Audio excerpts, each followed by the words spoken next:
దేవాలయాల్లో నగ్న శిల్పాలు ఉండడానికి గల కారణం ఏంటో మీకు తెలుసా? దాన్ని మనం వివరంగా తెలుసుకుందాం రండి. సాధారణంగా మన దేవాలయాల్లో అక్కడ దేవాలయాల మీద నగ్న శిల్పాలు కనిపిస్తాయి. అంత పరమ పవిత్రమైన దేవాలయాల్లో ఇలా నగ్న శిల్పాలు ఉండడానికి గల కారణం ఏంటి?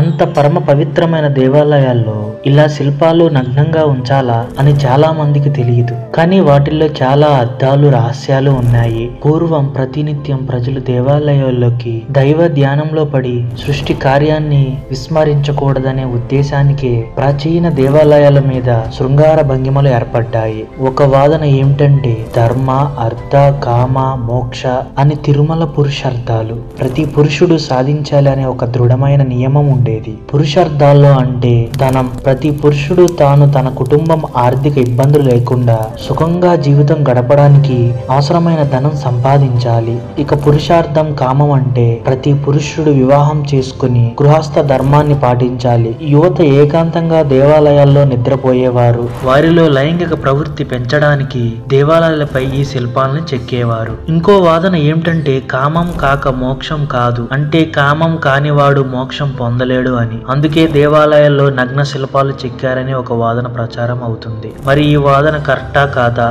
సో ఈ వీడియో మీకు నచ్చినట్లయితే ఈ వీడియోకి జస్ట్ ఒక లైక్ చేసి ఇలాంటి మరెన్నో ఇంట్రెస్టింగ్ ఫ్యాక్ట్స్ గురించి మన ఛానల్ సబ్స్క్రైబ్ చేసుకుని పక్కనే ఉన్న బెల్ ఐకాన్ ఆన్లో పెట్టుకోండి. మా అప్డేట్స్ మీ ముందుకు వస్తాయి. Thank you for watching this video.